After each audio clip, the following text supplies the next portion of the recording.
Salut la famille, c'est Akina sur le Front Médiatique et nous sommes le mardi 18 janvier 2022 et je suis heureux de vous retrouver pour un nouvel épisode de la série Penseurs hétérodoxes. Et pour ce 50e épisode, nous avons la chance d'accueillir pour une seconde fois Marion Sigaud. Bonjour Marion, Bonjour Akina, bonjour tout le monde. vous allez bien? Je vais bien, je vous remercie. Je vais bien. Merci beaucoup à vous d'avoir répondu présent pour cette seconde invitation et aujourd'hui nous allons parler de la sexualisation des enfants. Voilà, on a mis comme sous-titre «Sauver nos enfants» parce que c'est un enjeu malheureusement central et qui est trop peu abordé dans les médias dominants, d'où l'importance d'avoir des médias indépendants comme le Front Médiatique et des chercheurs, en l'occurrence historiennes, comme vous indépendantes pour aborder ces sujets très sensibles et malheureusement interdits des grandes chaînes de télévision. Donc je me permets avant de Ça vous va venir, laisser ça va venir. introduire ce sujet. Donc, Marion Sigaud, vous êtes écrivaine, historienne et conférencière Écrivain, française. écrivain. Moi, je suis Écrivain, écrivain. Je suis écrivain. Je écrivain. féminise pas comme ça. Non, non, non. Il faut au moins que ce soit joli pour être féminisé, mais écrivaine, c'est pas beau. Voilà, J'aime mieux donc être écrivain. écrivain. Donc, vous êtes né dans les années 50 et vous avez En, grandi en en proche 1950, en en 1950. Je suis née 1950. à la moitié de l'année de la moitié du siècle. Voilà, c'est facile à calculer. Voilà, et donc vous avez grandi en proche banlieue parisienne, à Clamart, Mhm. et vous Oui. avez suivi une scolarité classique. Vous vous engagez très jeune dans différents mouvements pour les peuples Voilà. et vous voyagez à travers le monde, hein. Vous êtes Mhm. parti par exemple en Israël, vous avez tenté l'expérience des kibbutz dans les années 70. Et d'ailleurs, Ah, ça vous a donné une passion hein, pour l'expérience. Vous avez étudié le judaïsme et appris aussi l'hébreu. Et donc en 91, en pleine guerre du Golfe, vous avez publié un ouvrage chez Flammarion qui s'appelait «Les deux cœurs du monde, du kibbutz à l'intifada», qui raconte donc votre amour déchirant hein, pour ces deux peuples que vous avez eu la chance de rencontrer. En Alors j'ai 99, appris également, j'ai pas appris que l'hébreu, j'ai appris également l'arabe par les Palestiniens. Donc voilà, je me suis engagée dans une grande passion, enfin pour ces deux peuples que j'ai vu s'entre-déchirer et que j'ai aimé passionnément. Voilà. et J'ai donc appris l'hébreu et l'arabe. Voilà. ça montre aussi donc votre intérêt aussi pour découvrir les cultures du monde Oui, et tout à cette fait. diversité culture qui est si belle et qu'on doit conserver dans ce monde de plus en plus mondialisé et qui détruit ces cultures. Et donc en 99, Marion Sigaud, vous avez été envoyée avec le CCFD à la rencontre d'une ONG sud-africaine dévouée au Oui, secours des oubliés de l'abolition de l'apartheid, hein, les plus oui, pauvres oui, des Sud-Africains.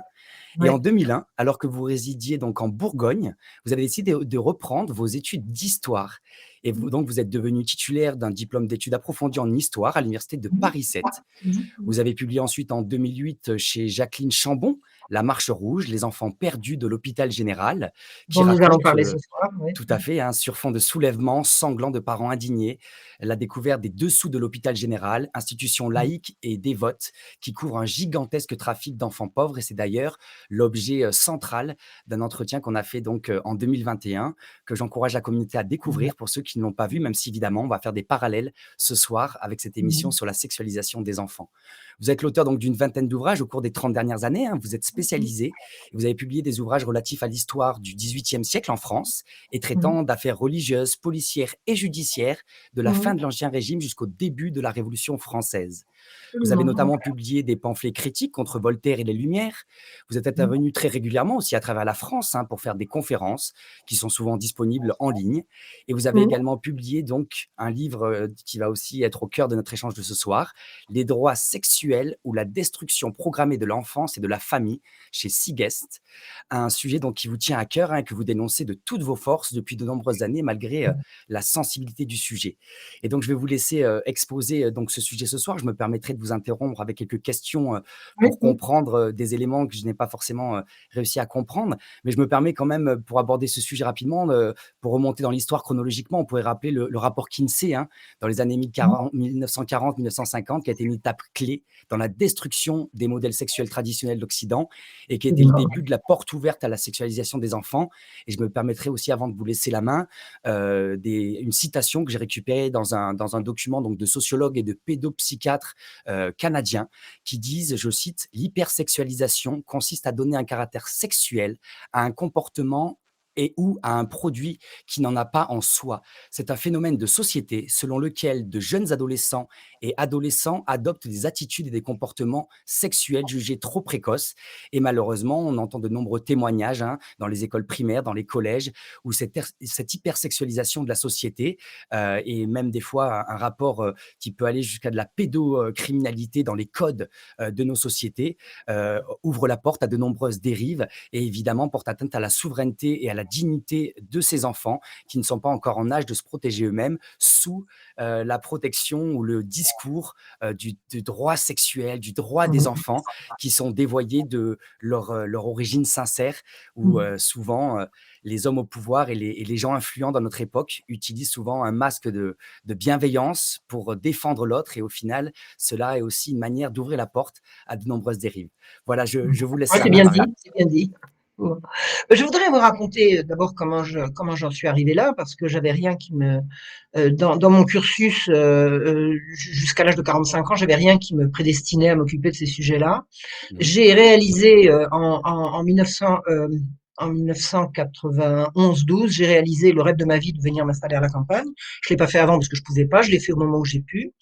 Et à peine arrivé à la campagne, à peine ayant trouvé vraiment l'équilibre, le bonheur auquel j'aspirais, l'équilibre, le mode de vie que je voulais. Enfin, j'avais vraiment l'impression, après pas mal d'années d'errance et de souffrance, d'avoir atteint le port d'une sérénité et d'un bonheur tranquille. Je suis tombée par l'effet du hasard, par l'effet du destin, je ne saurais pas dire, sur une réalité que je n'avais jamais soupçonnée avant, je n'avais même jamais entendu le mot avant. Ça s'appelle la pédocriminalité. On disait d'ailleurs tout court la pédophilie. Mais enfin, le mot pédophile dit bien ce que ça veut dire. Et je ne m'attendais pas du tout à tomber sur cette réalité-là. Si je n'étais pas venue vivre à la campagne, je pense que ça m'aurait échappé. Mais il y a une réalité sur ces choses-là à la campagne qu'on n'a pas en ville, parce que les gens ne se parlent pas de la même manière à la campagne qu'on se parle en ville. S'il y a un drame à côté, on va en parler, on va communiquer, on va pouvoir collecter des informations qui ne sont pas disponibles en ville. En ville, c'est beaucoup plus anonyme, c'est beaucoup plus confus, dilué dans la masse, alors qu'à la campagne, ces choses-là se racontent. Donc, je suis tombée pour la première fois à l'âge de 45 ans sur cette réalité-là, la pédocriminalité, et je dois dire que j'ai vraiment pris conscience de ce que c'était pratiquement 2 ans avant que le mot atteigne les grands médias. Alors, à quelle occasion est-ce que le mot a atteint les grands médias? Ben, il y a eu une série d'enquêtes. Il y a eu Ado 71, une série d'arrestations qui ont été faites en Saône-et-Loire de gens qui avaient des images pédopornographiques sur leurs ordinateurs. Ça a fait un gros scandale. On a vu toute une certaine presse s'élever de façon indignée. Comment peut-on embêter des gens qui ont des photos? Voyons, enfin quoi, des photos, c'est pas des photos, c'est que des photos. Ah ben oui, mais des photos, il a fallu quelqu'un pour les prendre. Et puis, s'il y a un public pour les photos, il y a donc un appel possible, il y a un marché possible, donc il y a de la corruption évidente. Donc c'est ma prise de conscience a précédé de vraiment de plusieurs mois, peut-être même plus d'une bonne année, le début de la prise de conscience du public, enfin le début de l'arrivée du mot au public. Et il y a eu une grosse affaire quand même qui a été le congrès de Stockholm en 1996, un premier congrès au cours duquel à Stockholm des enfants sont venus raconter des atrocités. Ça a été un électrochoc pour les gens qui ont suivi le congrès de Stockholm, parce que ça n'a pas fait vraiment les gros titres. Mais enfin, moi, j'ai suivi ça avec intérêt. Et puis après, dans la foulée, on a eu l'affaire Dutroux. Donc, si vous voulez, je suis arrivée là-dedans, disons, 2, 3 ans avant les autres. Et les 2, 3 ans m'ont servi à comprendre que c'était une énormité. Enfin, le ciel m'est tombé sur la tête. J'étais vraiment tranquille. J'ai maudit le ciel de me faire tomber ça sur la tête. Je dis, pourquoi moi? Qu'est-ce que je vous ai fait? J'ai dit, bon, qu'est-ce que je vous ai fait pour que vous me fassiez tomber ça sur la figure? Puis j'ai compris que quoi que j'ai pu faire ou pas faire, si ça m'est tombé dessus, c'est parce que j'avais quelque chose à accomplir, hein. Ça a pas pu tomber, ça a pas pu tomber par hasard. J'ai essayé de me boucher les yeux, je pouvais pas. Mhm. J'ai essayé de faire comme si j'avais pas entendu, je pouvais pas. C'est J'ai tout à essayé votre de me honneur. voilà, c'est une question de tempérament. J'ai essayé de me mettre la tête dans le sable et puis j'ai pas réussi. Voilà, je ne sais pas me mettre la tête dans le sable, donc je l'ai ressorti, je me suis époustée, j'ai enlevé le sable et j'ai dit maintenant je cherche, je cherche. Alors j'ai cherché quoi? Ben, j'ai cherché ce qui était à ma disposition, c'est-à-dire que j'allais pas partir avec mon bâton de pèlerin faire le tour des institutions supposément pédophiles dans mon département, c'était juste pas possible. Donc je suis partie regarder dans la littérature. Et c'est là que j'ai découvert un certain Gabriel Matzneff. Alors là, j'ai pas été déçue du voyage, j'ai été affolée, affolée de ce que j'ai découvert. Pourquoi? Parce que ce que j'ai découvert avec Gabriel Matzneff, c'est la face cachée d'un milieu que j'avais plus ou moins adulé, c'est la Mitterrandie, c'est la certaine gauche. Enfin, moi, quand je me suis installée à la campagne, j'arrivais d'un milieu de gauche et même d'extrême gauche, hein. Bon, c'est un secret pour personne que je viens de milieu trotskiste, que j'avais quitté en arrivant, hein. Je ne suis pas arrivée avec avec mon étiquette trotskiste, mais enfin, elle me collait encore bien à la mentalité. Et j'avais encore des réflexes de défendre systématiquement un point de vue de gauche, de la gauche telle qu'elle s'est développée en France, la gauche telle qu'elle a pu, pour moi, être issue d'une proximité avec la Mitterrandie, avec le Parti socialiste, et puis après avec les trotskistes et tout. Je suis arrivée là-dedans, mais quand j'ai découvert ce que ça cachait, c'est-à-dire qu'en fait, une permissivité, mais j'ai été absolument affolée, mais j'ai été affolée, affolée. J'ai Juste, compris. qui était Monsieur Madnef, pour ceux qui connaissent pas? Alors, Gabriel Matzneff est un monsieur qui court toujours, hein. Bon, alors il paraît qu'il est très malade. Enfin bon, il y en a d'autres qui sont très malades et qui sont plus vieux et qui courent toujours également. C'est un monsieur qui a gagné sa vie, toute sa vie, en racontant ses frasques pédophiles. C'est-à-dire, je drague, je lève des gamines, je couche avec et je décris en long, en large et en travers tout ce que je leur fais, tout ce qu'elles me font et toutes les fréquentations que j'ai. Et il a vécu de ça. C'est un pédophile professionnel. Pourquoi professionnel? Parce qu'il a vécu exclusivement des revenus de sa pédophilie, puisque toutes ses aventures étaient consignées dans des bouquins, les bouquins se vendaient et lui rapportaient de l'argent et lui permettaient, voilà.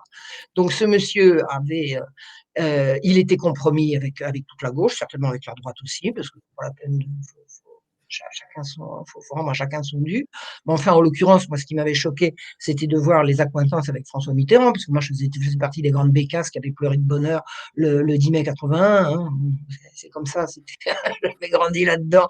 J'ai cru que c'était arrivé. Quand je regarde l'autre face, quand j'ai vu la face cachée, quand j'ai vu ce que c'était, cette perversion, ce mépris des filles, ce mépris des femmes, cette espèce de haine de l'autre et ce contentement qu'on peut éprouver quand on a fait céder l'autre. Enfin bon, ça a été une découverte vraiment éprouvante pour moi et j'ai écrit un texte, hein, j'ai fait vraiment une explication de texte. Alors je me suis lancée après Matzneff, j'ai voulu aller plus loin, j'ai découvert des grands textes pervers, j'ai fini par me mettre à Sade. Alors, on a vite fait le tour de Sade, hein, on en liait, on les a tous lus. C'est absolument insoutenable. Mais ce qui m'a intéressé parallèlement à la lecture de Sade, qui est franchement d'un intérêt extrêmement limité, c'est les panégyristes de Sade, hein, tous les gens de gauche qui ont parlé du génie de Sade.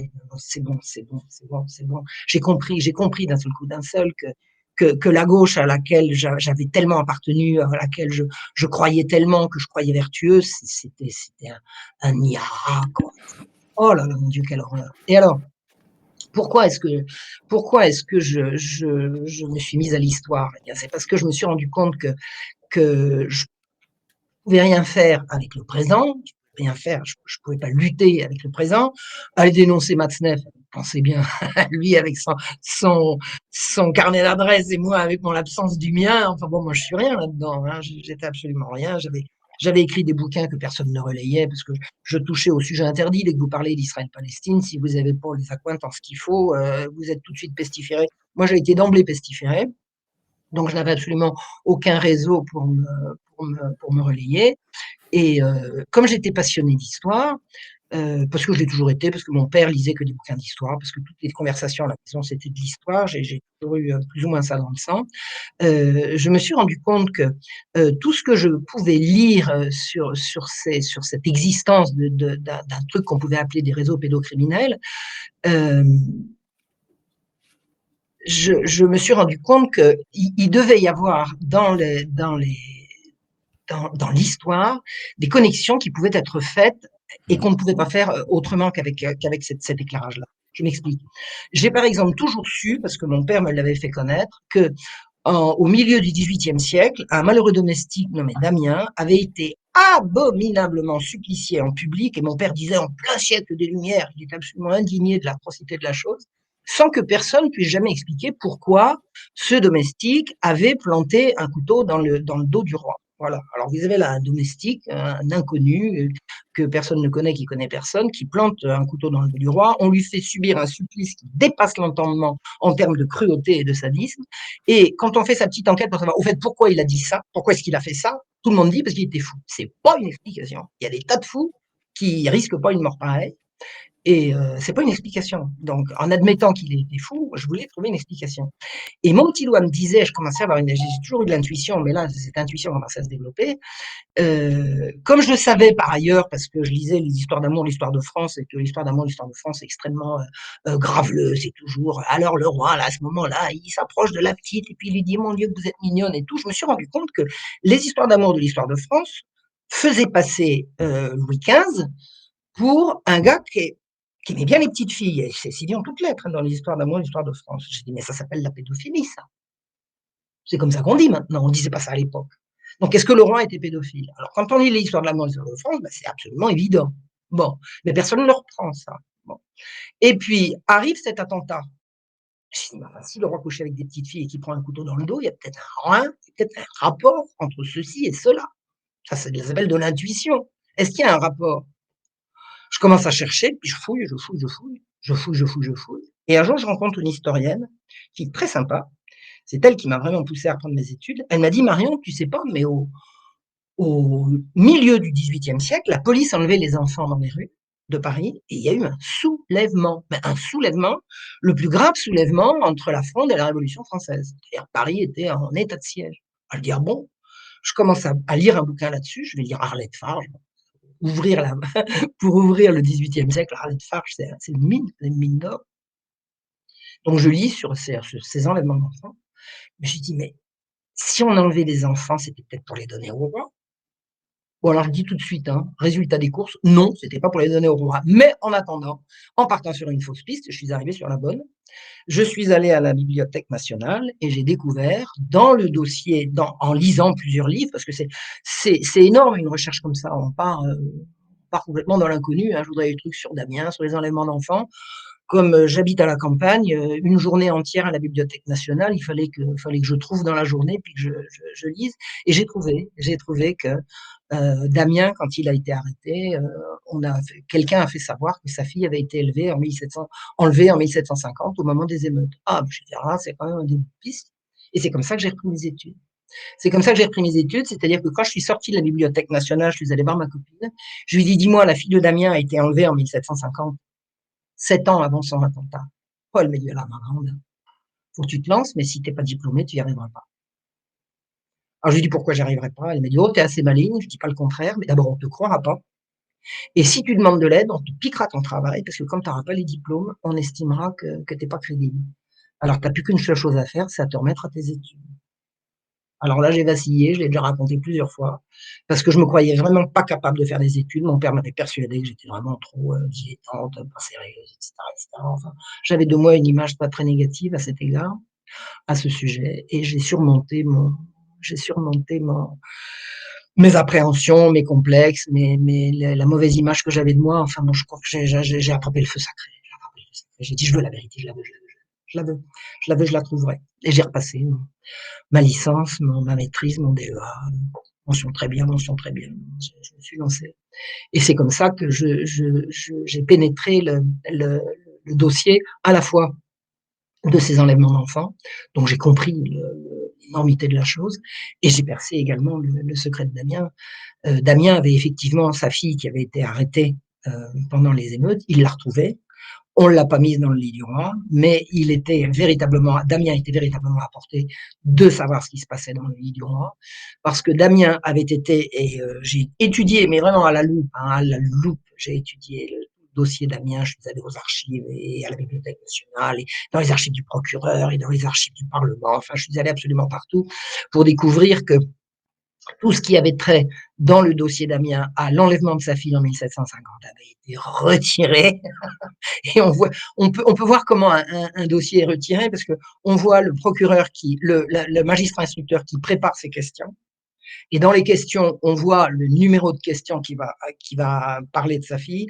Et au niveau de ce qui va être publié par la suite, la question temps où il était question de sa fille a sauté, et on parle d'autre chose. Donc, j'ai bien vu que dans le dossier, tout ce qui avait trait à l'enlèvement de sa fille était retiré. Donc, c'était bel et bien le nœud du problème. Ce qui est sûr, c'est que sa fille n'a pas été enlevée pour être livrée au roi. Elle a été enlevée comme beaucoup d'enfants et il l'a récupérée. Il l'a récupérée. Mais ce qui est certain, c'est que le roi, effectivement, couchait avec des petites filles, que les petites filles en question lui était fourni par le coquin de frère de sa maîtresse, Madame de Pompadour, et le coquin de frère avait une maîtresse qui était l'employeur de Damien. C'est-à-dire que Damien était apporté à la maison en servant à dîner le soir, d'entendre les frasques du roi à qui le frère de la marquise qu'il servait à table amenait des petites filles. Voilà. Donc Damien était vraiment au cœur de la corruption du roi. Parce que le roi était corrompu, il n'était pas corrupteur, il était corrompu. Ouais, comme il était le roi, c'était plus grave pour lui que pour les autres. Et c'est cette réalité-là qui a été masquée et qui a servi, enfin, ce que je comprends de l'abomination du supplice de Damien, c'est que c'est quasiment un avertissement. C'est-à-dire que faire un supplice d'une telle brutalité, d'une telle cruauté, d'une telle longueur, c'était insoutenable. Il ne trouvait même pas de bourreau qui voulait officier, tellement c'était atroce, tellement c'était atroce.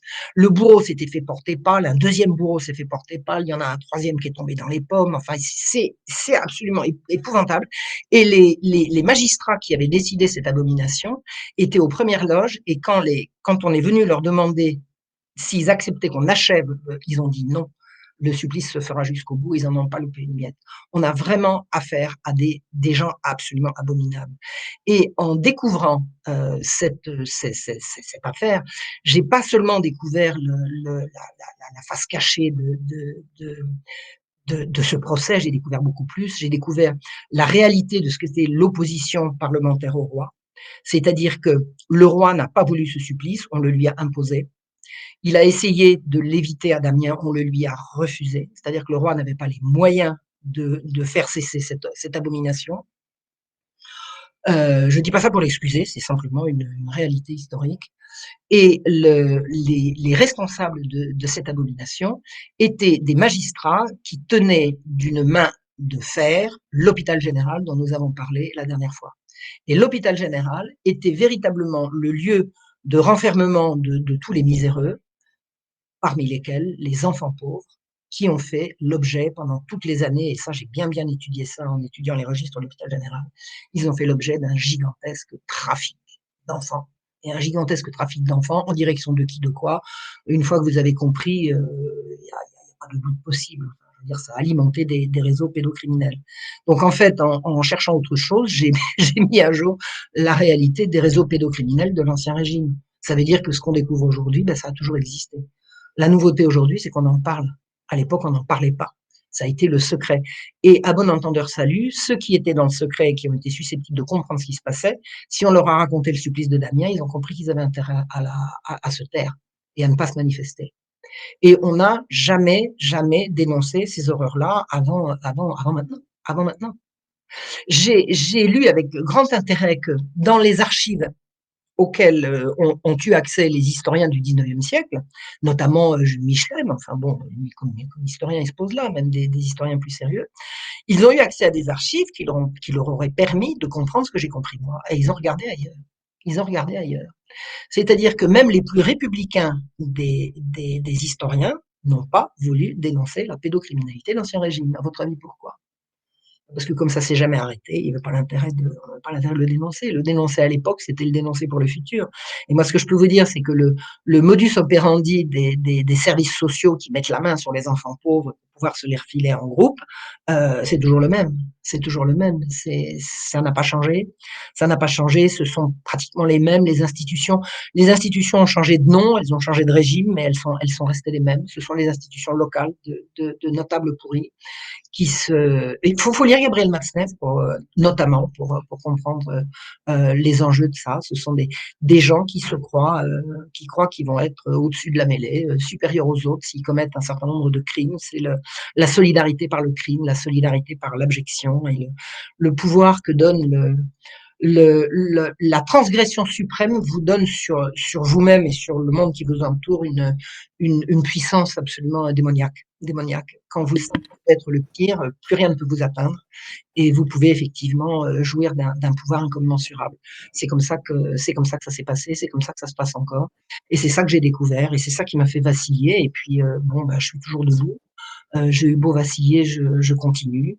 Ces révélations n'ont pas seulement été pour moi de comprendre la réalité de ces crimes d'Ancien Régime qui se sont perpétués jusqu'à aujourd'hui, ça m'a permis également de comprendre que tout ce que je croyais de l'Ancien Régime était faux. Tout ce que je croyais était faux. Par exemple, j'ai imaginé que la révolution allait être une libération et que quand j'étais dans mon histoire de l'hôpital général et que j'avançais au fil des pages ce qui allait se passer, je me disais vivement la révolution, que ça éclate. La révolution, ça n'a rien éclaté, ça n'a fait qu'entériner, on a changé les noms et puis on a gardé le même principe, on a gardé la même, le crime s'est vraiment perpétué, il s'est institutionnalisé, il s'est rendu de plus en plus impossible à dénoncer, impossible à faire éclater. Enfin, c'est complètement inscrit dans nos institutions depuis l'Ancien Régime, ces réseaux pédocriminels dans les services sociaux. C'est absolument monstrueux. C'est absolument monstrueux. Alors, ce que j'ai découvert par ailleurs, alors c'est que d'une part, la Révolution, non seulement elle n'avait rien changé, mais au contraire, elle avait été l'accomplissement de ça. Mais j'ai découvert au passage les Lumières. Pareil, moi j'ai cru que les Lumières, c'était un mouvement parce que c'est comme ça qu'on m'avait appris, les Lumières étaient un mouvement qui voulait mettre la vérité, mettre l'accent sur la vérité, des vérités qu'on nous cache. C'est juste l'inverse. Les Lumières, c'est un mouvement de menteurs qui n'ont pas arrêté de cacher la vérité, de la masquer, de la déformer. Bon, alors il y a le menteur en chef, Voltaire, mais il est de loin pas le seul. Hein. Diderot aussi, il a raconté des cracks. Tenez, allez lire dans l'encyclopédie, parce que bon, si on veut lire Diderot, on lit d'abord l'encyclopédie. Allez lire ce qu'il raconte sur les jésuites. Un tissu de mensonges, un tissu de mensonges. L'encyclopédie, j'ai cru que l'encyclopédie était un ouvrage de savoir, de transmission du savoir. C'est un gigantesque outil de propagande, à la fois pour le capitalisme sauvage et puis pour les copains, les coquins et les cousins qui voulaient renverser la royauté pour être calife à la place du calife. Ça n'est rien de plus.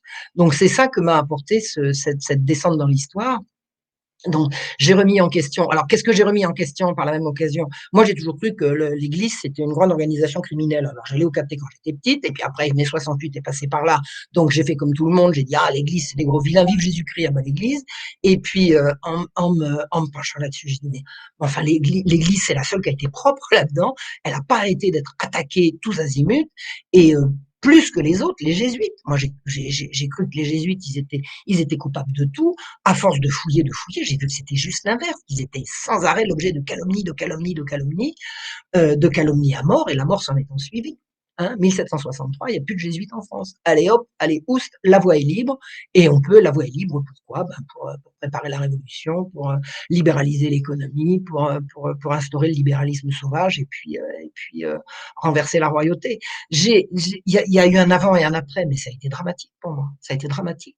Alors, on a commencé à dire que moi j'étais de droite ou d'extrême droite. Alors, je revendique d'avoir été de gauche et même d'extrême gauche, mais je suis jamais passé à droite, hein, parce que je peux pas me revendiquer de ça.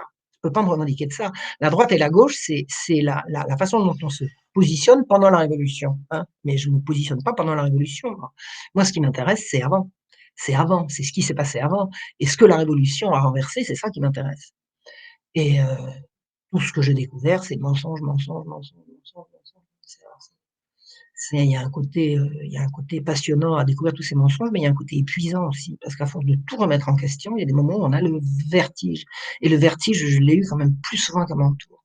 Plus souvent qu'à mon tour. Voilà. Donc, les Lumières ont menti sur toute la ligne. L'opposition parlementaire à l'autorité du roi, c'était pour pouvoir garder la main sur l'hôpital général et les enfants auxquels on y faisait le trafic. L'Église a été tyrannisée, et c'est pas elle qui a tyrannisé, c'est l'Église qui a été tyrannisée. Les jésuites étaient des gens absolument admirables, qui ont été traînés dans la boue et diffamés. J'ai tout un monde s'est écroulé. C'était le monde de ma jeunesse à gauche. Tout s'est écroulé. Voilà. Alors, qu'est-ce que je comprends au milieu de tout ça? C'est que les crimes contre les enfants, ça a toujours existé. Ça a toujours existé. Le public français, mondial, mais disons français, puisque pour parler de ce qu'on a, les a découverts depuis 1996. Hein, il y a eu Stockholm et puis après l'affaire du trou. Mais est-ce que quelque chose a changé depuis? Ah non, circuler, il n'y a rien à voir. On sait bien que Dutroux, c'était un prédateur isolé. Chaque fois qu'on en prend un, on dit oui, mais c'est un prédateur isolé. Tu parles, tu parles. Et puis, donc c'est pas facile d'avancer et de faire connaître les choses sur ce sujet. Alors, une des difficultés, c'est que quand vous parlez de trucs comme ça, les gens, ils vous font ça. Ça va pas? Des dingues. Mais je vous raconte pas les gens qui sont partis de chez moi en claquant la porte, ou alors qui m'ont planté là. Un jour, j'étais au restaurant avec un gars, il s'est levé, il est parti. Ça va pas de raconter des trucs comme ça. Attendez, moi, je raconte ce que je découvre. Oh, je suis passée pour affabulatrice, alors que maintenant, tout ce que je dis, c'est en dessous de la réalité. Tout ce que j'ai dit pendant toutes ces années, c'est en dessous de la réalité. J'ai simplement été apportée de le voir avant les autres. C'est aussi des sujets, tellement difficilement audibles, hein, c'est tellement, atroce, ces thématiques. C'est aussi peut-être des blocages, psychiques pour se protéger aussi, comme vous l'avez dit, vous avez C'est essayé ce de qui mettre la rend le tête dans le crime sable et vous possible. avez pas réussi, donc Ouais, vous êtes ouais. engagé dans ce combat, dignement. Mais c'est ce qui rend le crime possible. C'est que il est tellement atroce qu'il n'est pas dénonçable. Donc, on peut continuer. C'est abominable. C'est ce que j'appelle le diable. Moi, j'avais jamais prononcé le mot avant. Le diable, je parlais jamais de ça. Quand j'ai compris ça, j'ai dit: «Mais c'est ça le diable». Le diable, c'est ça. C'est-à-dire cette force maléfique qui fait le mal et qui, pas non seulement fait le mal, mais fait le pire, avec l'assurance de celui qui dit que c'est tellement dégueulasse qu'on ne nous arrêtera pas. On n'est juste pas arrêtable. Parce que les gens ne veulent même pas entendre. Et quand vous vous trouvez confronté à ça, vous dites: «On fait quoi? Mais on fait quoi? On fait quoi?» Bah, on cherche, on cherche. Alors j'ai cherché et puis un jour, En alors, j'ai compris, alors ça j'ai compris, en lisant, toute la littérature autour de Matzneff et consorts.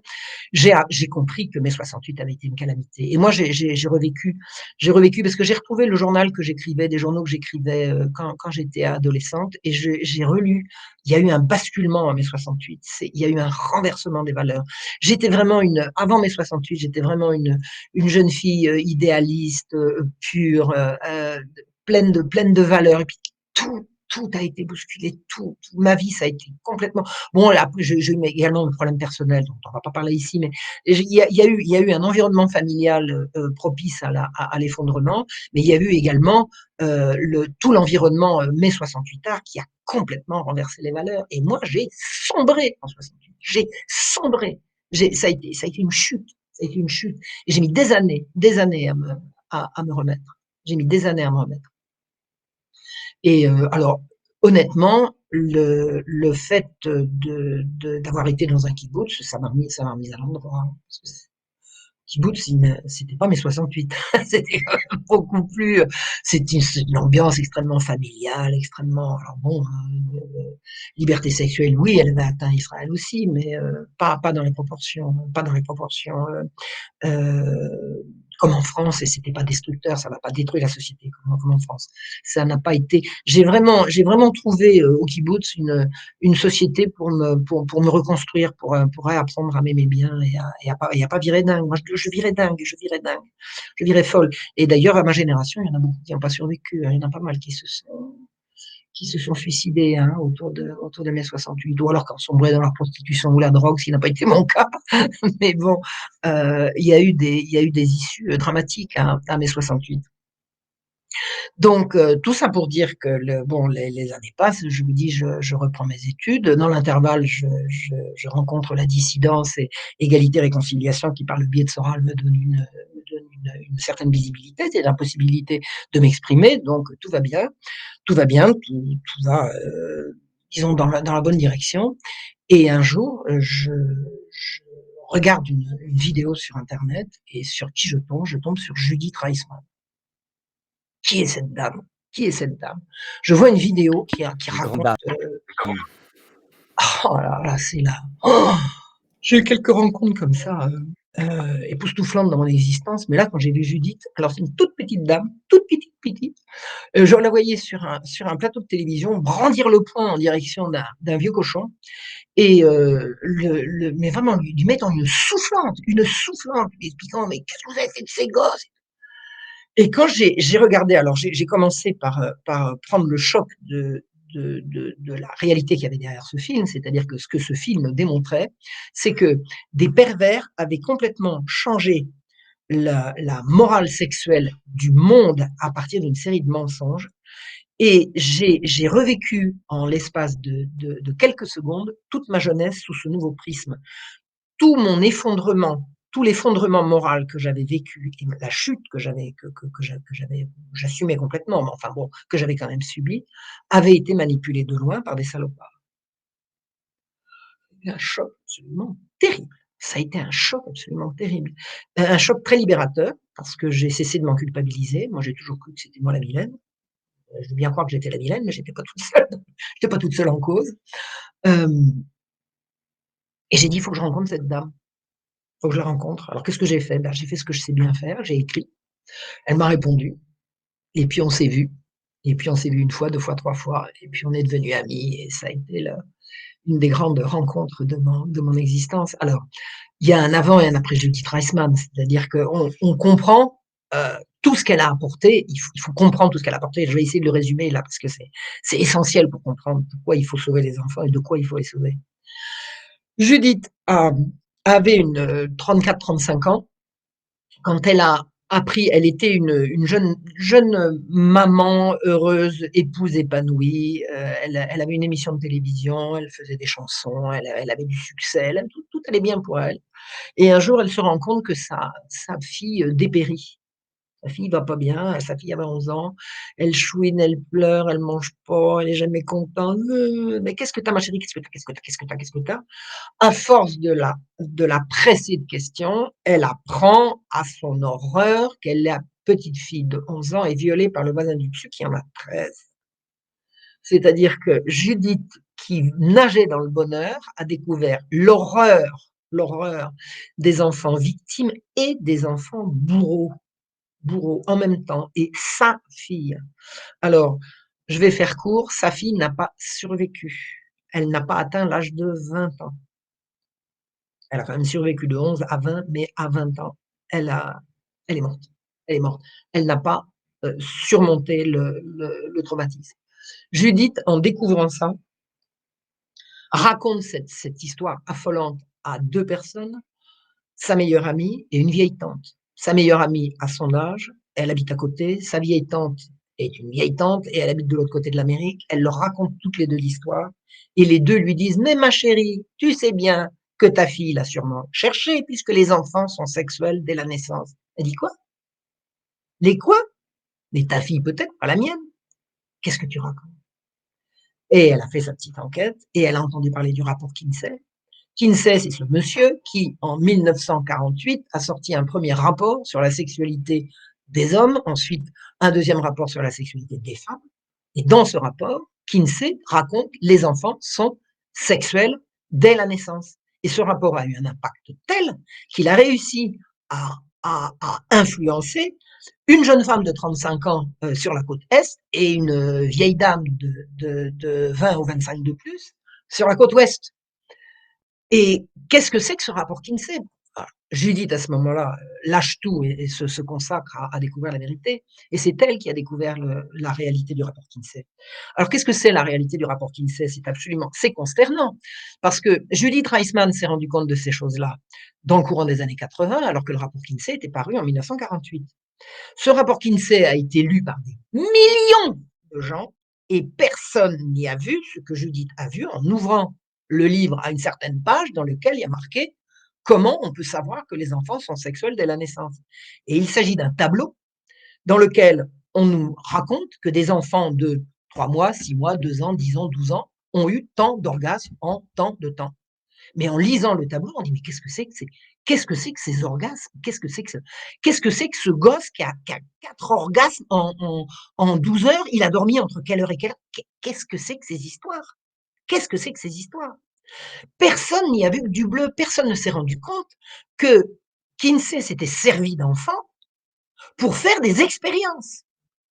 Mais c'est abominable! Je vais vous la jouer courte parce que l'histoire est interminable. Mais ce que Judith a découvert, et pas seulement en son temps, mais depuis, parce qu'elle a fait énormément de recherches, c'est qu'il y a eu dans les années 40, 50 et 60 aux États-Unis, sous couvert de la CIA, quantité d'expériences médicales abominables, dont notamment les expériences de Kinsey. Il n'y a pas eu que Kinsey, il y a eu également des expériences sur des marginaux à qui on a fait ingérer des produits radioactifs sur des femmes enceintes. C'est abominable. Il y a eu des crimes atroces commis au nom de la science avec le financement de l'Institut Rockefeller et la haute protection de la CIA. Pourquoi la CIA? Parce que la CIA voulait percer la connaissance du cerveau humain pour pouvoir manipuler les espions, soit les espions qu'on envoyait à l'étranger, soit les espions qu'on pourrait retourner en découvrant ceux qui étaient sur le territoire américain.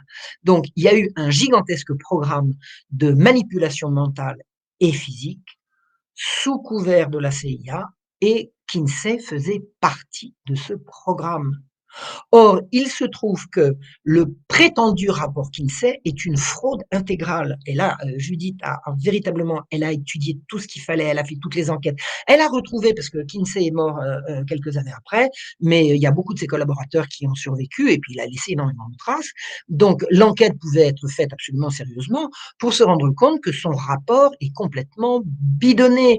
Quel a été l'intérêt du rapport Kinsey?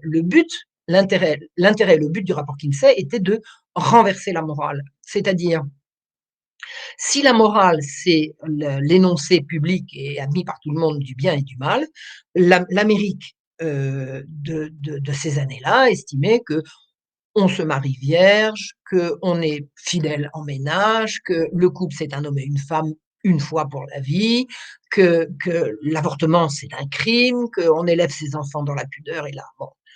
Et Kinsey arrive en disant: «Mais qu'est-ce que vous racontez? Pouh, attendez, nous, on a fait une enquête, tout ça, c'est bidon.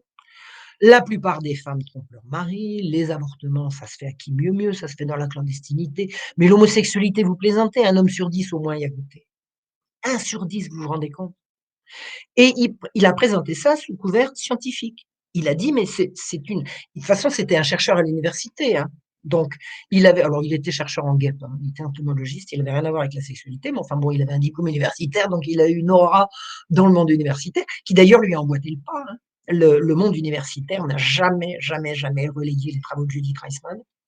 Il a fallu que ce soit moi qui me mobilise pour faire traduire, hem, heu Judith Reisman en français. Aucune université, aucun éditeur universitaire ne l'avait fait avant.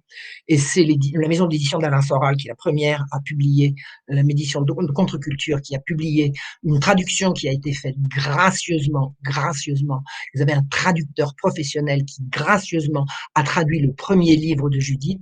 Et ensuite, vous avez les éditions de Saint-Rémy, grâce au travail de François Touvenin qui a publié le deuxième livre de Judith Reisman. Et ensuite, nous avons publié il y a 2 ans le dernier ouvrage de Judith, qui n'était pas sous forme de livre, mais enfin d'une centaine de pages, d'un gros essai d'une centaine de pages. Et l'université n'a jamais, jamais relayé, jamais, jamais, jamais. C'est-à-dire que l'université a emboîté le pas l'université, c'est l'institution, et l'institution, c'est le diable est dans la place. Le diable est dans la place. Donc, le travail de Judith a consisté à comprendre et à faire comprendre que toutes les enquêtes de Kinsey était faussé. Quand il dit un homme sur 10 euh, a une expérience homosexuelle, au moins un homme sur 10 a une expérience homosexuelle, il est allé interviewer des hommes dans les prisons. Je ne sais pas si vous imaginez, mais la réalité de l'homosexualité dans une prison ou dans une petite ville de province, c'est pas la même chose. D'autant que il a fait ses enquêtes pendant que la plupart des hommes c'était pendant la guerre, donc la plupart des hommes étaient à la guerre, ils étaient en Europe. Donc il est allé interviewer qui il trouvait. Il a parlé de la fidélité féminine, on a interviewé des prostituées. Enfin bon, pareil, pour la statistique concernant l'avortement, il est allé interviewer des prostituées. Alors, elles avaient les moyens d'aller voir des faiseuses d'anges que n'avait pas la ménagère américaine. Donc en fait, c'est une gigantesque fraude. Le rapport Kinsey, ça a consisté à faire des faux rapports et à les faire passer pour la réalité. Et c'est le principe du sondage, c'est ce qui donne, c'est ce qui a donné naissance à l'ingénierie sociale, c'est le principe du sondage. On vous montre une réalité tronquée, on vous la fait passer pour la réalité, jusqu'à ce que vous l'acceptiez comme la réalité et que vous la reproduisiez. C'est ça l'ingénierie sociale. C'est ça la grande manipulation. Et c'est ça qui est en cours en ce moment. Il y a 90% de vaccinés, donc faut que vous vous fassiez vacciner parce que tout le monde le fait. Ah bah oui, sauf que voilà, on truque les chiffres, on bidouille, on triche, voilà. Et donc toute cette tricherie que Judith a mise au jour, mais ça renverse tout. ça renverse tout. Mais potentiellement, parce que rien n'a bougé. Ce qu'il faut savoir, c'est que l'actuelle sexualisation des enfants, et là on va y venir, tout est basé sur Kinsey. C'est-à-dire que tous les programmes actuels d'éducation sexuelle, de sexualisation des enfants à travers le monde, sont basés sur les faux rapports Kinsey. Judith les a dénoncés. Elle a reçu une bourse du président Reagan, à l'époque, qui avait été alerté par ces appels. Elle a été, mais elle a été traînée dans la bourse, c'était épouvantable. Elle avait reçu le soutien du président et une bourse. Elle n'a jamais pu faire le travail pour lequel elle avait reçu une bourse, tellement une campagne de dénigrement s'est déchaînée contre elle. Et j'en ai parlé longuement, elle m'a expliqué tout ce qui s'était passé. À mon petit niveau, je sais ce que c'est qu'une campagne de dénigrement. Quand vous dites la vérité, c'est là que la haine s'abat sur vous et que l'abjection vous recouvre. Et plus c'est abject, et plus vous pouvez avoir la certitude que vous avez appuyé sur le bon bouton. Parce que c'est comme ça que ça se passe. Et ce que j'ai pu subir d'avanie de gens malveillants n'est absolument rien par rapport à ce que Judith a subi, et elle n'en a jamais vacillé le moins du monde, hein. Alors ma chère Judith nous a quittés il y aura bientôt 2 ans. Elle est à présent décédée. Voilà, j'essaye de faire passer son héritage, et je tiens à dire elle est disponible en français, qu'on peut la suivre. Et voilà, c'est un petit moment d'émotion là, il faut que je me remette. Excuse-moi. Non, mais je vous en prie Marion, hein, c'est aussi, vous étiez en contact, c'était une amie pour vous et c'était une femme Ouais. qui a marqué aussi, et qui a donné, de longues années de sa vie pour dénoncer, cette perversion à travers ce rapport Kinsey et qui a toutes les conséquences dramatiques et qui permet d'ancrer malheureusement des pratiques qui sont, bien plus anciennes.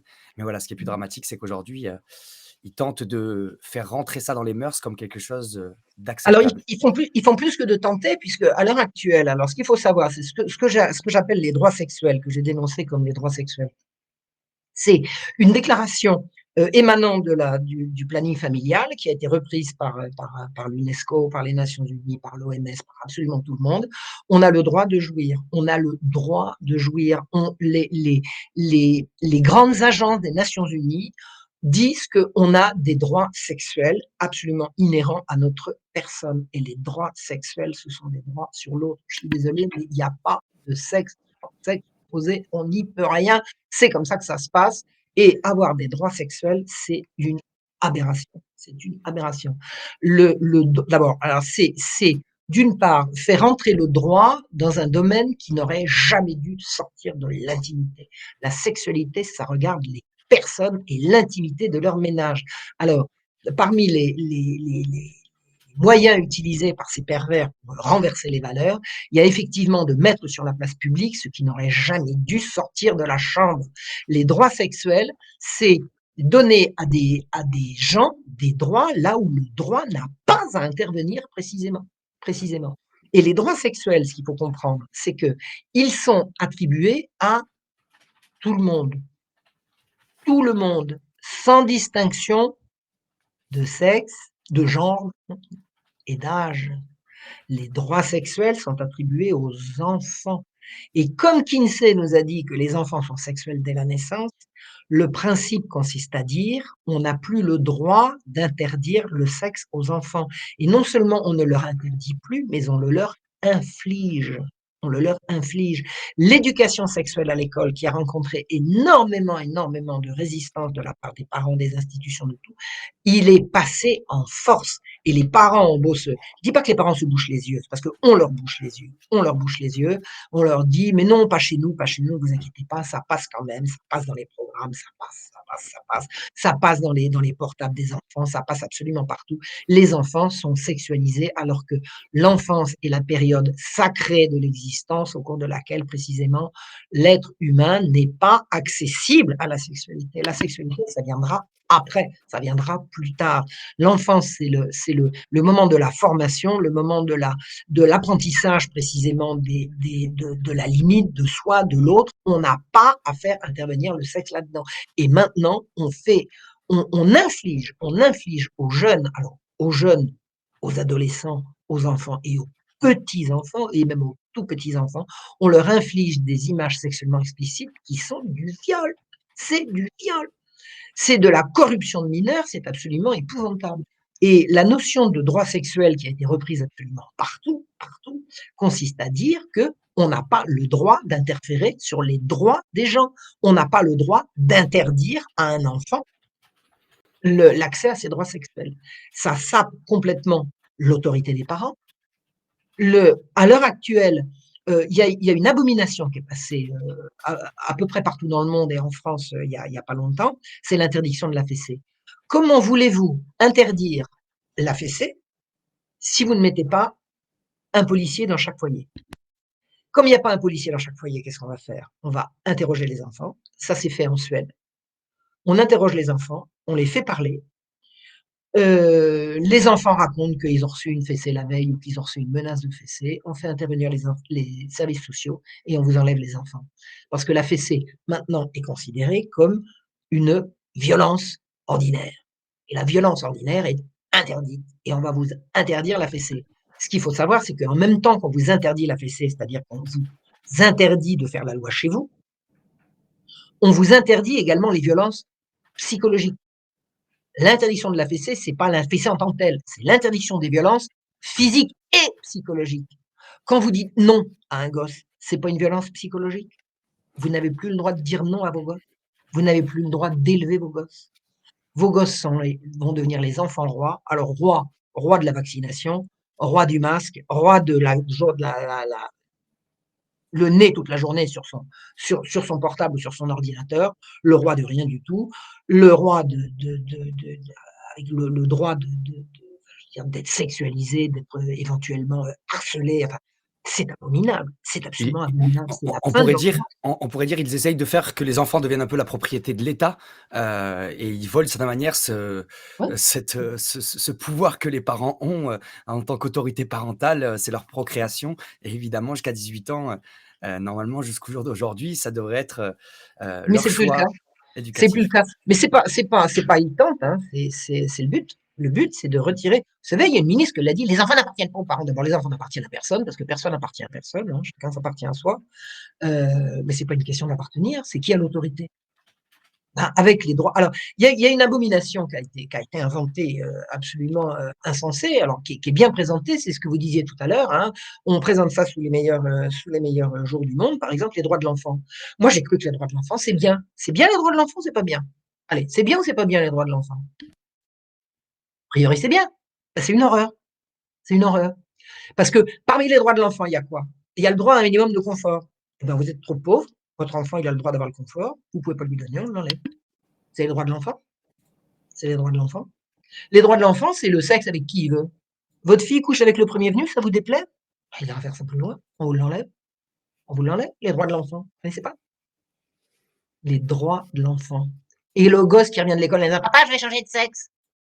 Maintenant, il a le droit. Le droit. Le droit.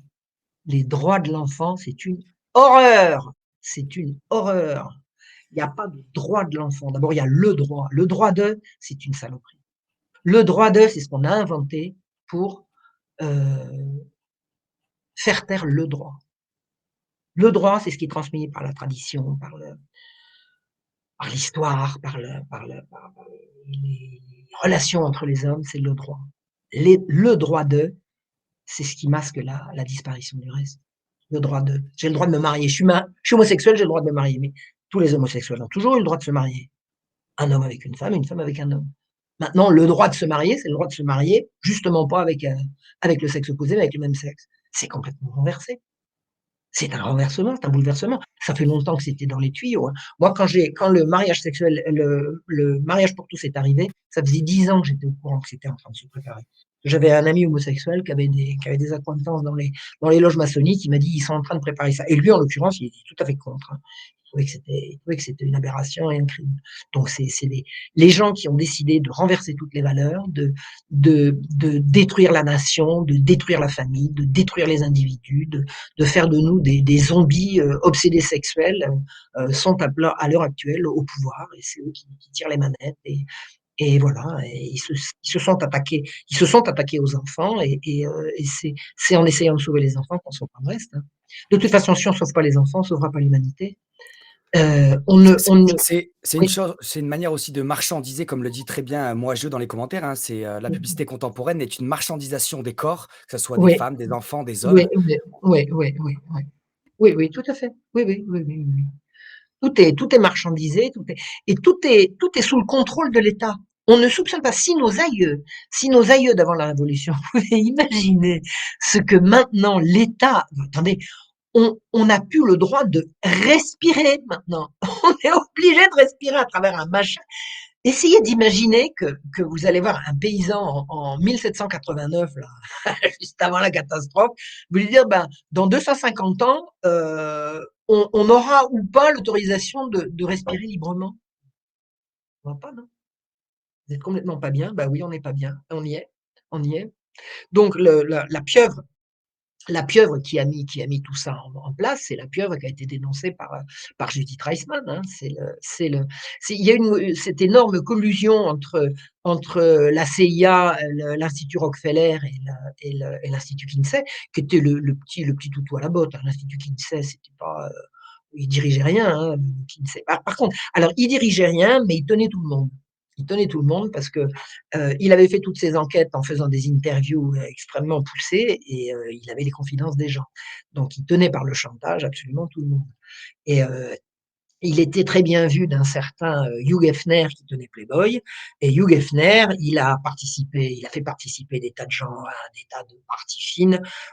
Tout ça, c'était filmé. Tout le monde tenait tout le monde. Une fois que vous tenez tout le monde par le sexe, vous faites ce que vous voulez, de qui vous voulez. C'est pas vrai que pour le roi de France, si vous voyez ce que je veux dire. Donc là, de ce point de vue-là, les choses n'ont pas changé. Waouh! Alors, les choses qui ont été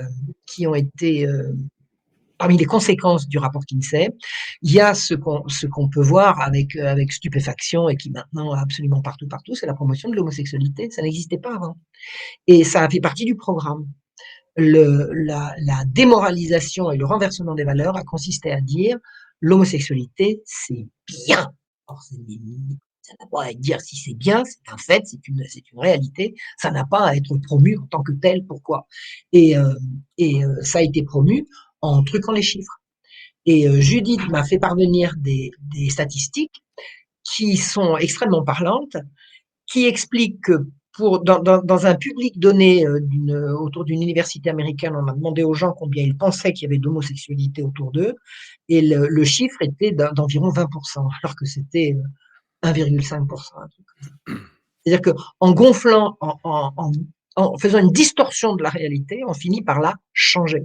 Et les homosexuels ont une visibilité dans la société qui est hors de proportion avec leur réalité numérique. C'est hors de proportion. Et c'est fait pour faire avancer l'agenda de il faut qu'il y ait de plus en plus d'homosexuels. Et alors, quel est le but de cet agenda? Il faut comprendre que en première page de la Déclaration des droits sexuels, il est dit il faut séparer le sexe de la reproduction et la reproduction du sexe. Et je pense que le crime contre l'humanité, il est là. Enfin, contre l'humanité, ça ne veut rien dire. Le crime est là. Le sexe n'a pas à être séparé de la reproduction, qui n'a pas à être séparé du sexe. Comment ont-ils procédé? Ils estiment que le plaisir est le but du sexe. Ça n'est pas le cas. Le plaisir est le moyen du sexe. Si le sexe n'était pas plaisant, on ne se reproduirait pas. Mais le sexe est là pour la reproduction de l'espèce. Le sexe est là pour la reproduction de la vie. Et remplacer le but de la sexualité, qui est la reproduction de la vie, par le moyen que la nature a trouvé pour faire en sorte que ça se passe bien, à savoir le plaisir, c'est comme si on décrétait qu'on va se nourrir avec des pilules et que le reste du temps, on va manger et vomir. Parce que c'est là qu'on en est maintenant. On promeut une sexualité totalement déconnectée de la personne, de la reproduction, du respect, de la vie, de l'autre, au bénéfice exclusif du plaisir, avec au milieu les inconvénients qui vont avec. Bah, quelquefois, on tombe enceinte et puis on n'a pas voulu, parce que c'était vraiment pas le but, donc on promet l'avortement, l'avortement, l'avortement, l'avortement. On est dans une société criminelle qui est à un degré criminel.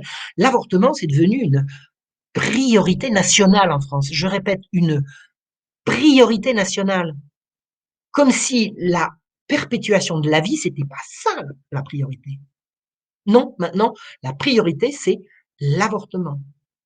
Et on va pousser les jeunes, de plus en plus jeunes, à avoir des expériences sexuelles, homosexuelles, tous azimuts, c'est-à-dire qu'on va leur apprendre à se servir de l'autre comme d'un objet pour obtenir quoi? Leur plaisir. Qu'est-ce que c'est que cette société qu'on nous prépare? C'est une société de monstres, c'est une société de prédateurs. Et savez-vous quels sont les ennemis de cette glorieuse révolution sexuelle, d'après les déclarations des droits sexuels? Eh ben, c'est la tradition, c'est la morale, c'est la religion. Eh ben, on va tout abolir. La religion est discriminatoire, la tradition est discriminatoire, et discriminer, c'est pas beau, il paraît. Moi, je trouve ça très bien de discriminer. Vous savez, discriminer, c'est choisir. Si j'ai deux amoureux et que j'en choisis un, je discrimine l'autre. Eh ben, c'est mon droit. Je trouve ça très bien de discriminer.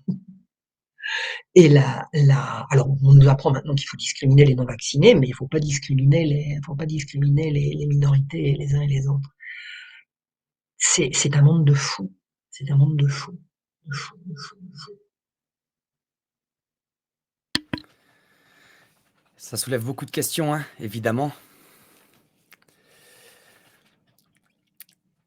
Parmi les aberrations, à part la promotion du sexe comme plaisir, il y a également l'imposture qui consiste à dire qu'on peut changer de sexe. Vous imaginez? Personne au monde n'a jamais changé de sexe. Jamais. Ça n'existe pas. S'il y a une chose qu'on ne peut pas changer, c'est le sexe. Et on vous fait croire qu'avec des opérations, des trucs et des machins, vous allez pouvoir changer de sexe. Vous allez tout au plus changer d'apparence, mais jamais de sexe. Et on promeut ça à l'école. À l'école.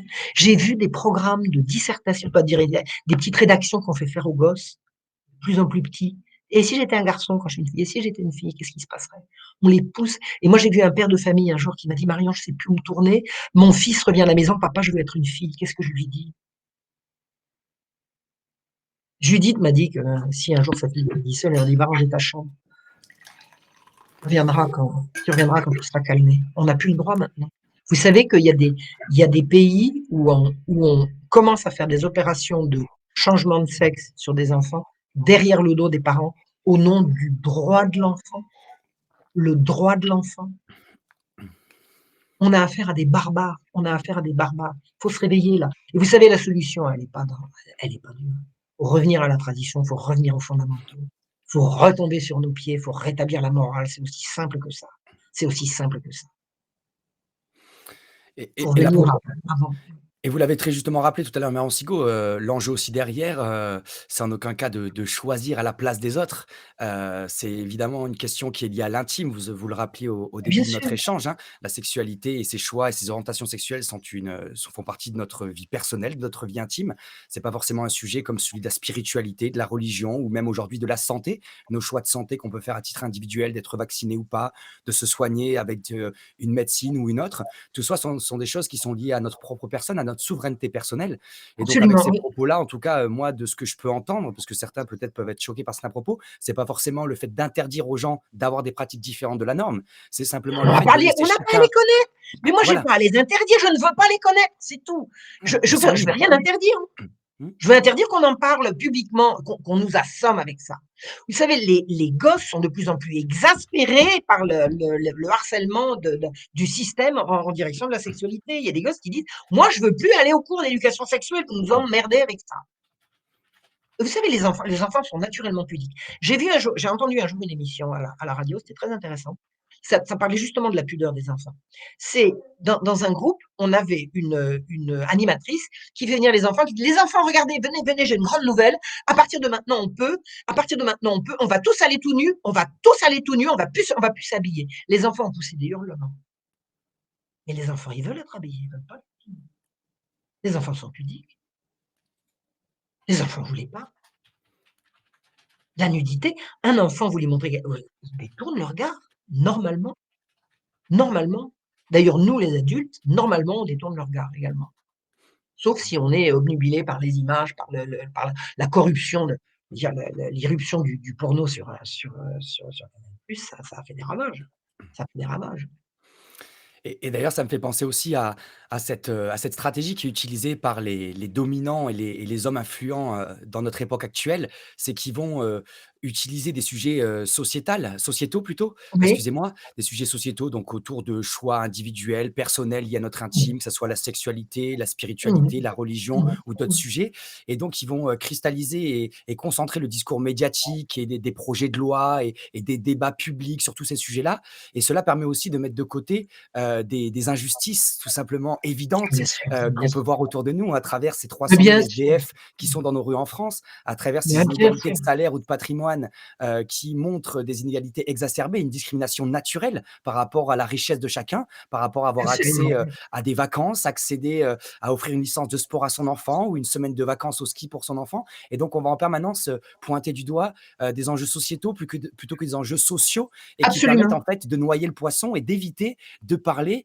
qu'aujourd'hui, par exemple, au cours des 2 dernières années de pandémie, les 20 ou les 30 personnes les plus riches de la planète ont doublé leur fortune personnelle. Et donc, en fait, on vient décaler le focus, la focale, et pour concentrer les Absolument, ouais. esprits et l'opinion publique sur des sujets qui, évidemment, ne pointent pas du doigt des acteurs de la domination actuelle qui ont évidemment envie de se camoufler pour éviter qu'on les pointe du doigt. Mais peut-être on pourrait aussi aborder rapidement pour notre fin d'émission des sujets comme par exemple la loi de bioéthique récente ou aussi des propositions de loi qui, dans certains pays d'Europe, vont ouvrir la porte à la GPA. Donc, on parlait de la marchandisation du corps humain et la GPA, c'est la gestation pour autrui qui permet donc à des personnes qui ne sont pas en capacité de se reproduire d'exploiter donc le ventre et l'utérus d'une autre femme pour pouvoir avoir accès à la reproduction. Et donc, évidemment, C'est monstrueux, au c'est premier monstrueux. abord, si on réfléchit pas à la question, on pourrait se dire, ça permettra à ce couple qui s'aime d'avoir accès donc à leur progéniture.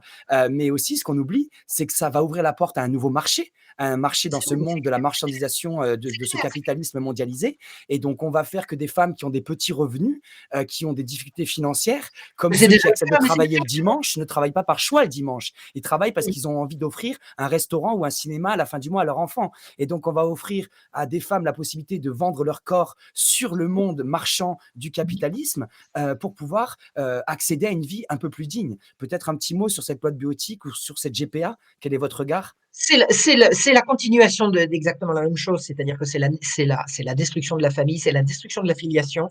Moi, je sais que je sais dans mes tripes l'importance de la filiation. Je vais vous expliquer. J'ai toujours su que j'étais la fille de mon père et de ma mère, il y a pas de souci avec ça. Mais j'ai ignoré jusqu'à l'âge de 40 ans d'où était issu mon père, parce qu'il avait caché. Il avait caché, pour des raisons personnelles, peu importe. Il avait complètement caché d'où il venait.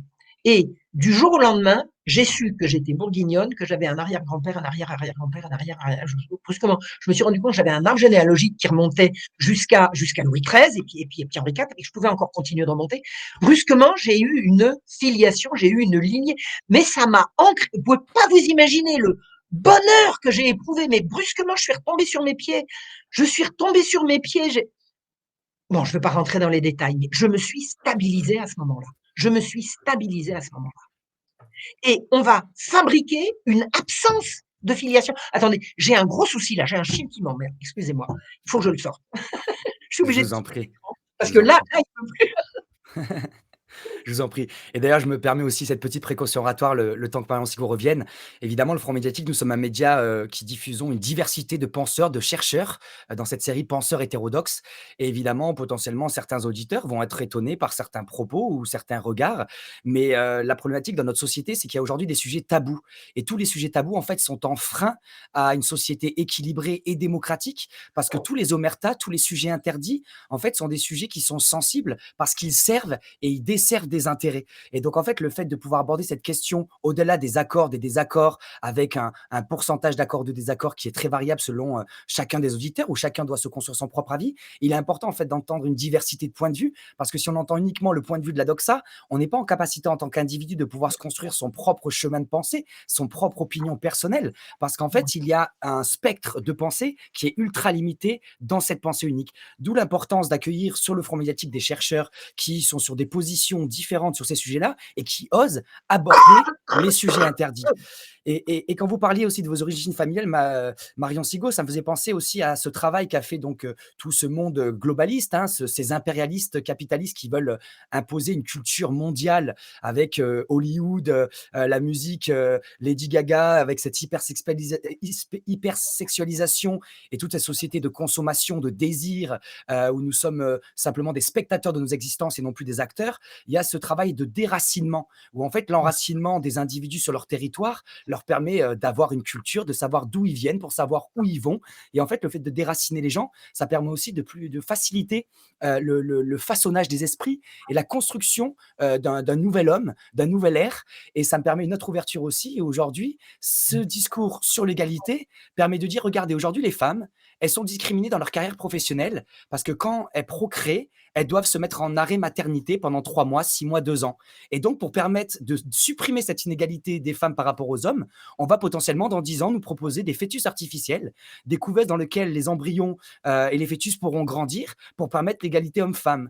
Et donc, en fait, de la surveillance, en passant par la procréation, en passant souvent, on va parler des handicapés pour parler du transhumanisme, on va parler de l'égalité pour pouvoir justifier des changements profonds de nos sociétés dans des choix de mœurs, de culture et de valeurs. Et donc voilà, ne pas oublier que c'est des débats ouverts. Moi, j'ai pas envie de forcément me positionner clairement. Je chemine avec vous, Marion, avec d'autres invités que nous accueillons sur le front médiatique à travers mes lectures. Mais voilà, le fait que même le fœtus artificiel pourra être justifié avec le masque de la bienveillance, de la justice, de l'égalité. Alors moi, je vais répondre à ça, hein, parce que l'égalité, j'en veux pas. C'est pas une valeur pour moi, l'égalité. Il y a une égalité que je revendique, c'est l'égalité devant Dieu. Ça veut dire quoi, l'égalité devant Dieu? On n'est pas obligé de croire en Dieu, mais ça a une signification. On est égaux devant Dieu, c'est-à-dire qu'il n'y a personne qui naît, qui arrive au monde avec plus de droits que l'autre parce qu'il est né. On est tous égaux devant Dieu. Pour le reste, on est tous inégaux et je ne vois pas l'intérêt de devenir égal de qui que ce soit. Les femmes n'ont pas à être les égales des hommes qui n'ont pas à être les égaux de qui que ce soit. Ça n'est pas une valeur. Alors qu'on arrête de nous emmerder avec l'égalité. Je ne vois pas pourquoi les femmes seraient les égales des hommes. Je n'en vois absolument pas l'intérêt. Maintenant, l'égalité de carrière, pourquoi faire? Le nombre de femmes qui seraient tellement, tellement plus épanouies, si elles avaient le choix de s'occuper de leur foyer. Je dis bien le choix, parce qu'une femme qui veut faire ce choix, on l'emmerde, on la culpabilise, on l'empêche, non mais ça suffit. Ce sont le féminisme est une construction de stéréotypes totalement contraires à ce que veulent les femmes qu'on leur impose au nom de leur pseudo-liberté. C'est une arnaque gigantesque. Le féminisme est une arnaque. Et moi, c'est une arnaque dans laquelle j'ai donné. Hein. Moi, le féminisme, je l'ai vu naître. Hein. Je l'ai vu naître. Donc, j'étais dedans. J'ai tout pris dans la figure. J'ai fait, tous les mauvais choix. Je les ai faits. Hein. Enfin, pas tous, mais enfin, j'en ai fait une grande partie. Et je suis retombée sur mes pieds. Tout ça, c'est l'effet d'une propagande. Un jour, pourquoi est-ce que je ne serais pas l'égal d'un homme? J'ai pas envie. J'ai pas envie. Voilà. Et je ne vois pas qui peut se prétendre mon égal non plus en quoi que ce soit. On est chacun différent. Bon, l'homme et la femme sont complémentaires. Ils ont à être complémentaires. Ils n'ont pas à être égaux. Ça veut dire quoi? Il paraît qu'il y a des femmes maintenant qui vont pas chercher le gosse à l'école parce que c'est les cours des messieurs. Non, mais c'est bon, là. On va où, là? C'est quoi l'intérêt de ces conneries, là? C'est quoi l'intérêt de ces conneries? À part de tout casser, de tout détruire. La vie, c'est plus simple que ça. Mais je crois que la crise actuelle va permettre de recréer des rapports nouveaux. J'ai l'impression, on voit naître des solidarités nouvelles, des nouveaux types de rapports entre les gens. J'ai l'impression que tout ça, ça va s'effondrer. Je suis assez optimiste à moyen terme. À court terme, je ne sais pas, mais à moyen terme, je suis assez optimiste. Je crois qu'on a fait le tour de toutes ces aberrations et que les choses vont retomber sur leurs pieds, que les enfants vont de nouveau devenir des enfants et les femmes des femmes, sans changer de sexe. N'importe Et quoi. comme vous l'avez très bien dit, on est tous uniques et tous complémentaires. Et d'ailleurs, quand on Mais observe la oui, nature, on voit la complémentarité de la nature, de chacune des mais oui, espèces qui sont mais complémentaires les unes oui, avec les autres. Voilà, donc apprenons à vivre dans cette diversité. Et c'est la diversité du monde aussi qui est belle. Et moi, c'est mais aussi oui. ce que j'apprécie dans ce monde, c'est le fait de pouvoir aller rencontrer, comme vous avez pu le faire en Israël ou en Afrique du Sud, d'autres Ouais, univers, d'autres modèles de société, d'autres cultures. Et le fait de créer un monde comme dans l'agriculture, on parle de monoculture, et bien ils veulent construire dans le monde aussi chez les êtres humains une monoculture où Monsieur Attali nous dit que le monde est un grand hôtel. Mais moi, j'aime ma France et j'aime aller visiter mon pays d'origine qui est l'Italie à 4 générations et j'aime aller rencontrer mes frères et sœurs humains sur d'autres continents pour aller rencontrer leur mode de vie, leur culture. C'est cette diversité qui fait la beauté de ce monde. Donc gardons, enfin en tout cas, ça c'est mon message que je n'impose à personne, gardons cette diversité. Je rappelle mmh Marion Sigaud qu'on peut vous retrouver donc sur votre site internet, hein, marionsigaud.com. J'ai affiché mh. ça, vous pourrez la retrouver aussi sous la vidéo. Vous avez aussi une chaîne YouTube. Et je rappelle 2 ouvrages qui sont en lien avec la thématique de ce soir, hein, donc Les droits sexuels ou la fin programmée de l'enfance et de la famille et de l'amour et du crime, du sexe et des enfants. Voilà, je vous laisse un petit mot de la fin, Marion Sigaud. En tout cas, un grand, grand merci à vous d'avoir répondu présente à cette invitation. Et d'ailleurs, on aura l'occasion de vous retrouver au mois de février, au mois de mars pour de nouveaux entretiens, pour parler aussi de sujets sur lesquels vous avez travaillé depuis de nombreuses années. Je vous laisse un petit mot de la fin, Marion. Ah, je ne sais pas quoi dire pour le petit mot de la fin, à part que je vous remercie. J'espère que vous m'en voulez pas de mon extrême émotivité. Enfin bon, on est comme on est, je suis comme ça, je me referai pas. Je vous remercie de m'avoir accueilli, je vous remercie de me donner cette tribune et je vous conseille, alors bon, je vous invite bien sûr à lire mes livres, je vous conseille vraiment de vous renseigner sur le magnifique travail qu'a fait Judith Reisman et de faire circuler les découvertes qu'elle a faites elle nous a quittés au tout début de la crise Covid. J'espère que c'est pas le Covid qui l'a emporté, j'en sais rien. Enfin, peu importe, elle est plus là maintenant, mais son travail reste et c'est un tout petit bout de bonne femme. Elle était toute petite, petite, avec une énergie, un amour de la vie, un amour des gens absolument incommensurable et qui a affronté. Elle est morte, elle avait 84 ans. Elle a été confrontée à des déferlements de haine, de calomnie et d'abomination qu'on a déversés sur elle. C'est absolument incommensurable et ça l'a jamais fait perdre ni sa joie de vivre, ni son optimisme, ni sa foi en l'homme et voilà. Donc un hommage à ma chère Judith et un grand, grand merci à vous, Akina, vraiment et à vous tous qui me suivez et qui me regardez. Là, je vois à droite, là, sur mon écran des petits messages de gentillesse et de sympathie. Je vous remercie tous, je vous embrasse et je vous souhaite une très, très, très, très bonne année. J'espère que ça sera celle de notre libération. Au revoir. Merci beaucoup, Marion Sigaud. Merci pour votre sincérité et d'avoir ce cœur et de montrer tel que vous êtes. Je mettrai donc aussi sous la vidéo des liens vers les ouvrages de Judy Reichmann. Et juste, je finirai pour une petite note aussi d'ouverture avec le commentaire. Donc, je remercie toute la communauté qui était présente ce soir avec nous. Un commentaire de M. Linda qui dit: Depuis que j'ai vu un mariage entre un homme et un hologramme au Japon, je me dis, je me dis que ce serait de plus en plus fou. C'est l'arrivée du transhumanisme. On parle du métaverse, on parle de Spiderverse, etc., etc. Donc, faites vos choix, en tout cas des choix éclairés, en diversifiant vos sources d'informations et de pensées. Et Merci faites des beaucoup. bébés, faites des bébés. Moi, je l'ai pas fait. De toute façon, je peux plus maintenant. Faites des bébés. Faites des bébés. Super. C'est ça Merci qu'il faut faire beaucoup. maintenant. Au revoir. C'était Marion Sigaud et Akina sur le Front Médiatique. Belle soirée, la famille. Au revoir. Au revoir.